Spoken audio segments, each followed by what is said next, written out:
Bismillahirrahmanirrahim.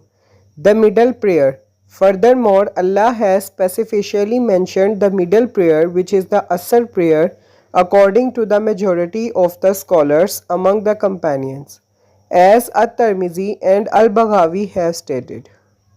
Al-Qadi al-Murwadi added that the majority of the scholars of the Tabi'een also held this view. Al-Hafiz Abu Umar bin Abdul Barr said that this is also the opinion of the majority of the scholars of the Athar, the Hadith and the statements of the Salaf. In addition, Abu Muhammad bin Atiha said that this is the tafsir of the middle prayer of the majority of scholars. Al-Hafiz Abu Muhammad Abdul Mu'minin bin Khalaf Ad-Dumeti stated in his book on the middle prayer that it is the Asr prayer and mentioned that this is the tafsir of Umar, Ali ibn Masud, Abu Ayyub, Abdullah bin Amr, Samurah bin Jundub, Abu Huraira, Abu Sayyid Hafsa, Habiba, Salama, Ibn Abbas and Aisha. This is also the tafsir of Ubadah, Ibrahim an-Nakai, Razin, Zaid bin Hubash, Said bin Jubair, Ibn Sirin, Al-Hassan, Qatada, Ad-Dahak, Al-Kalbi, Muqattil, Ubaid bin Abu Maryam and others. The proof that the Asr prayer is the middle prayer. Imam Ahmad reported that Ali narrated that Allah's Messenger said during the battle of Al-Ahzab, the Confederates, they, the disbelievers, resist us from performing the middle prayer, the Asr prayer. May Allah fill their hearts and houses with fire. He performed the Asr prayer between Maghrib and Isha. Muslim and An-Nasai recorded this hadith. In addition, the two sheikhs Abu Dawud, At-Tirmidhi, An-Nasai and several other collectors of the Sunan recorded this hadith using different chains of narrators to Ali. The hadith about the battle of Al-Ahzab, when the mushriks prevented Allah's Messenger and his companions from performing the Asr prayer, has been narrated by several other companions.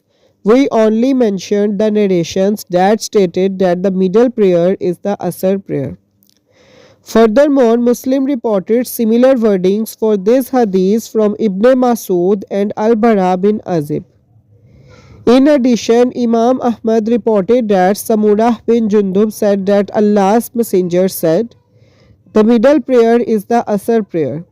In another narration, Allah's Messenger mentioned, guard strictly 5 obligatory as-salawat, the prayers, especially the middle salah, and stated that it is the Asr prayer. In another narration, Allah's Messenger said, it is the Asr prayer.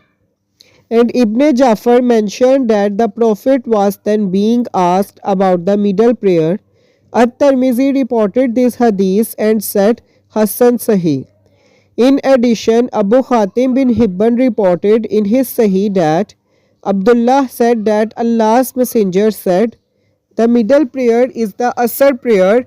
At-Tirmidhi reported that Ibn Masud narrated that Allah's Messenger said, the Asr prayer is the middle prayer. At-Tirmidhi then stated that this hadith is of a Hassan Sahih type.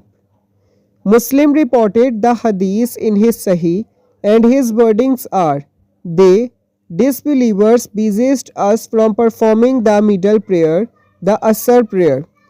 These texts emphasize the fact that the Asr prayer is the middle prayer. What further proves this fact is that in an authentic hadith, Allah's Messenger emphasized the necessity of preserving the Asr prayer when he said, as Ibn Umar narrated, whoever misses the Asr prayer will be like who has lost his family and money. It is reported in the Sahih that Buraidah bin al-Husayb said that the Prophet said, on a cloudy day, perform the Asr prayer early, for whoever misses the Asr prayer will have his good deeds annulled. The prohibition of speaking during the prayer. Allah said, and stand before Allah with obedience.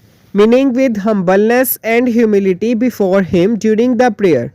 This command indicates that it is not allowed to speak during the prayer, as speaking contradicts the nature of the prayer.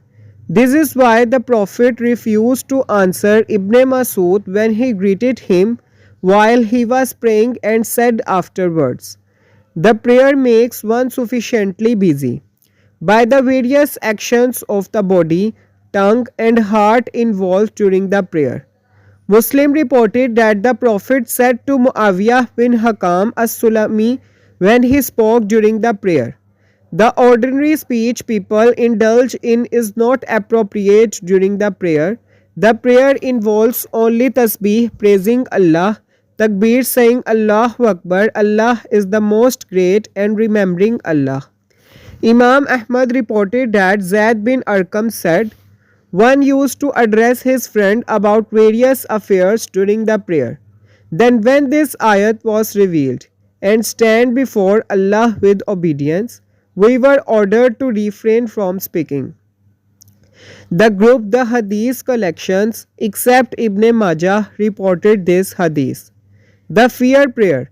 Allah said, "And if you fear an enemy, perform salah on foot or riding, and when you are in safety, then remember Allah, prayer in the manner He has taught you, which you knew not before." After Allah commanded His servants to perform the prayer perfectly and emphasized this commandment, He mentioned the situation where the person might not be able to perform the prayer perfectly during battle and combat. Allah said, "And if you fear an enemy, perform salah on foot or riding," meaning pray in the appropriate manner under these circumstances, whether on foot or riding, and whether facing the Qibla or otherwise. Imam Malik reported that Nafi related that Ibn Umar used to describe the fear prayer when he was asked about it, and would then add, "If there is intense fear, pray on foot, riding, facing the Qibla, and otherwise." Nafi commented, "I think that he related that to the Prophet." Al-Bukhari and Muslim reported the hadith. Muslim, Abu Dawud, An-Nasai, Ibn Majah, and Ibn Jarir reported that Ibn Abbas said, "Allah has ordained the prayer by the words of your Prophet, 4 rakat while residing, 2 rakat while traveling, and 1 rakat during the times of fear." This is also the view of Al-Hasan, Al-Basri, Qatada, Ad-Dahak, and others. In addition, Al-Bukhari has entitled a chapter, "Prayer while confronting the forts and facing the enemy." Al-Awza'i said, "If the victory seems near and the Muslims are unable to perform the prayer in the normal manner, they should pray by nodding each by himself. If they are unable to nod, they should delay the prayer until fighting is finished. When they feel safe, they should pray 2 rakat. If they are unable, they should then pray 1 rakat that includes 2 prostrations. If they are unable, then takbir alone does not suffice, so they should delay the prayer until they are safe." This is the same view that Makhul held. Anas bin Malik said, "I participated in the attack on the fort of Tastar when the light of dawn started to become clear. Suddenly the fighting raged and the Muslims were unable to pray until the light of day spread. We then prayed the dawn prayer with Abu Musa and we became victorious. I would not have been placed if I were to gain in the life of this world and whatever is in it instead of that prayer." This is the wording of Al-Bukhari. Prayer during the times of peace is performed normally. Allah said, "And when you are in safety, then remember Allah, pray," meaning perform the prayer as I have commanded you by completing its bowing, prostration, standing, sitting, and with the required attention in the heart and supplication. Allah said, "In the manner He has taught you which you knew not before," meaning just as He has endowed you, guided you, and taught you about what benefits you in this life and the hereafter. So thank and remember Him. Similarly, Allah said after He mentioned the prayer of fear, but when you are free from danger, perform as-salah. Verily, as-salah, the prayer is enjoined on the believers at fixed hours. We will mention the hadith about the prayer of fear and its description in Surah Nisa while mentioning Allah's statement. When you, O Messenger Muhammad, are among them and lead them in as-salah, the prayer, and those of you who die and leave behind wives should be quiet for their wives a year's maintenance and residence without turning them out. But if they, wives, leave, there is no sign on you for that which they do of themselves, provided it is honorable, lawful marriage. And Allah is Almighty, All Wise. And for divorced women, maintenance should be provided on reasonable scale. This is a duty on al-muttaqeen, the pious. Thus Allah makes clear His ayat laws to you in order that you may understand. Ayat was abrogated. Allah said, and those of you who die and leave behind wives should be quiet for their wives a year's maintenance and residence without turning them out. But if they, wives, leave, there is no sign on you for that which they do of themselves, provided it is honorable, lawful marriage, and Allah is Almighty, All Wise. The majority of scholars said that this ayat was abrogated by the ayat what Allah said. They, the wives, shall wait as regards their marriage for 4 months and 10 days. For instance, Al-Bukhari reported that Ibn Az-Zubair said, I said to Usman bin Affan and those of you who die and leave behind them, was abrogated by the other ayat, therefore why did you collect it, meaning in the Qur'an? He said, O my nephew, I shall not change any part of the Qur'an from its place. The question that Ibn Az-Zubair asked Usman means, if the ruling of the ayat was abrogated to 4 months, the iddat of the widow, and referred to, then what is the wisdom behind including it in the Quran, although its ruling has been abrogated? If the ayat remains in the Quran after the ayat that abrogated it, this might imply that its ruling is still valid. Usman, the leader of the faithful, answered him by stating that this is a matter of the revelation which mentioned these ayat in this order. Therefore, I shall leave the ayat where I found it in the Quran. Ibn Abu Hatim reported that Ibn Abbas said about what Allah said, and those of you who die and leave behind wives should be quiet for their wives a year's maintenance and residence without turning them out. The widow used to reside and have her provisions provided for her for a year in her deceased husband's house.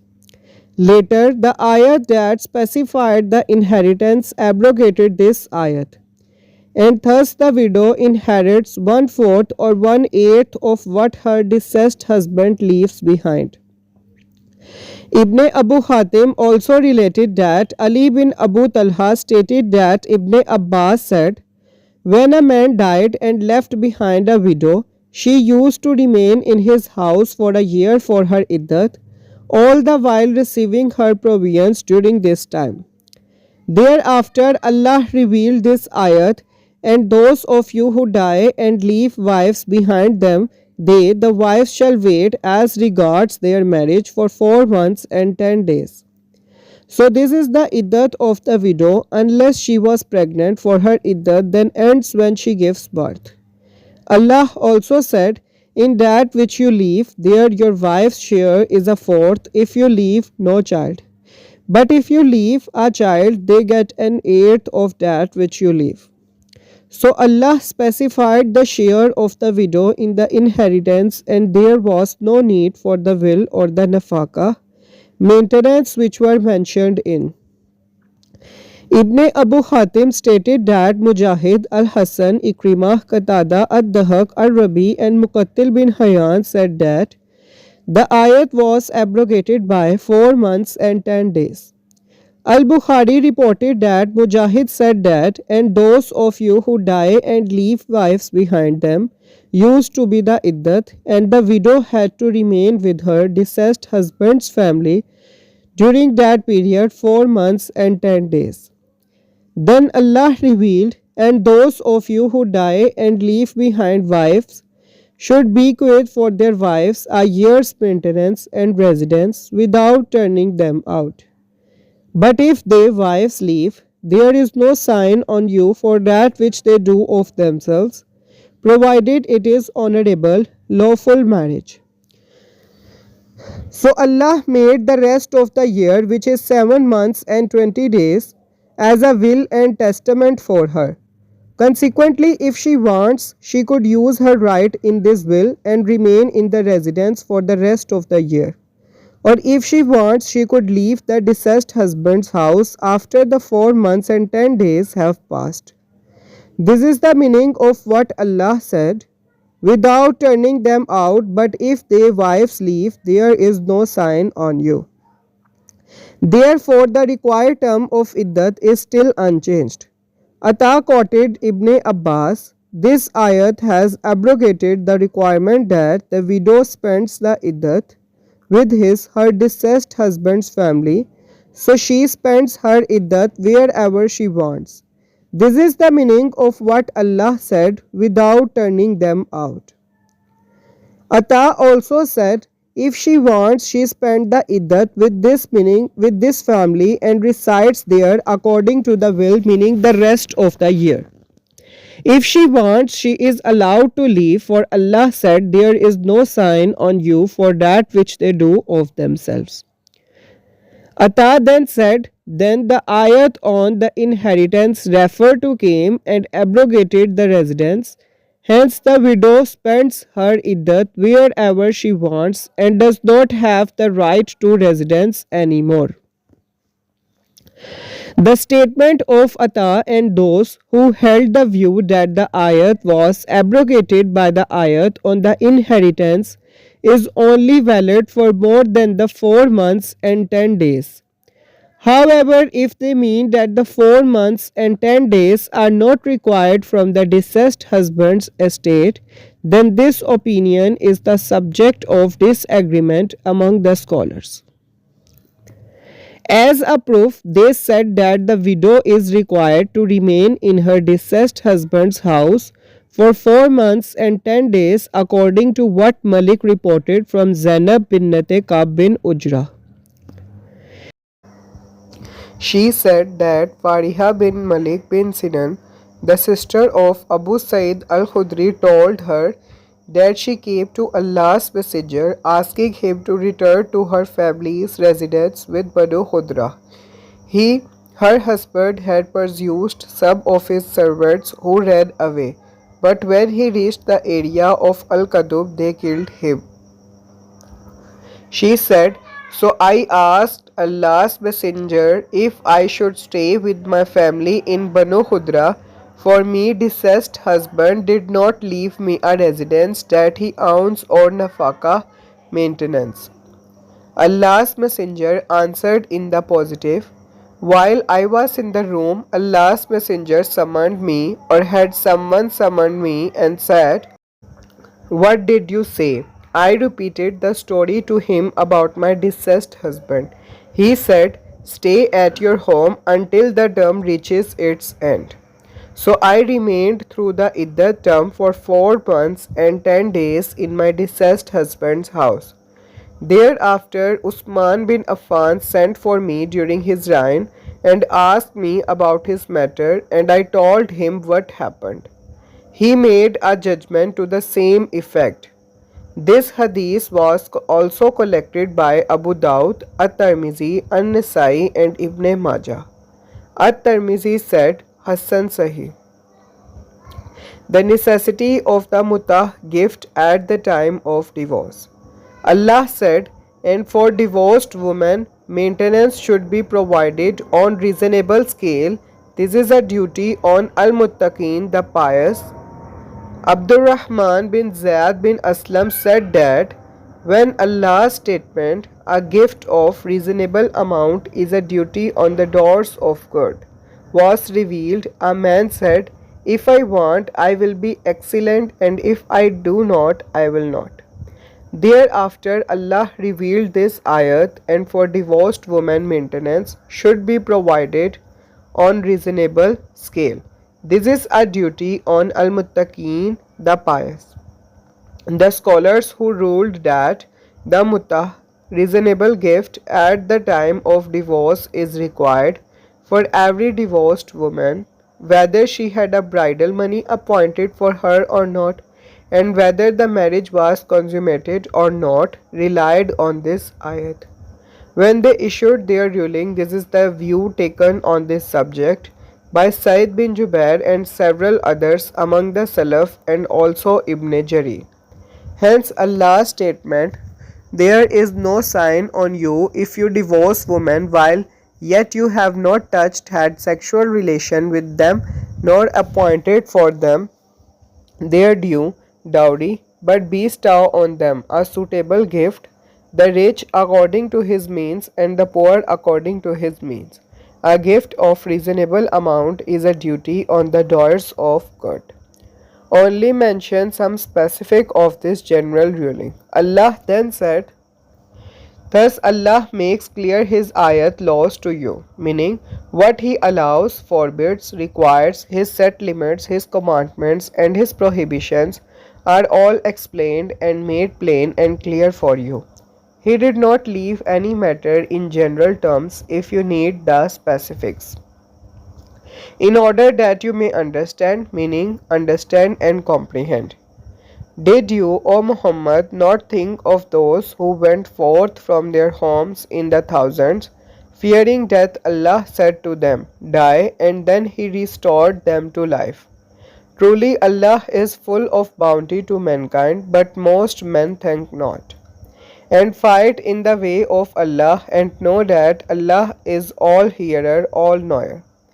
Who is he that will lend to Allah a goodly loan so that He may multiply it to him many times? And it is Allah that decreases or increases your provisions, and unto Him you shall return.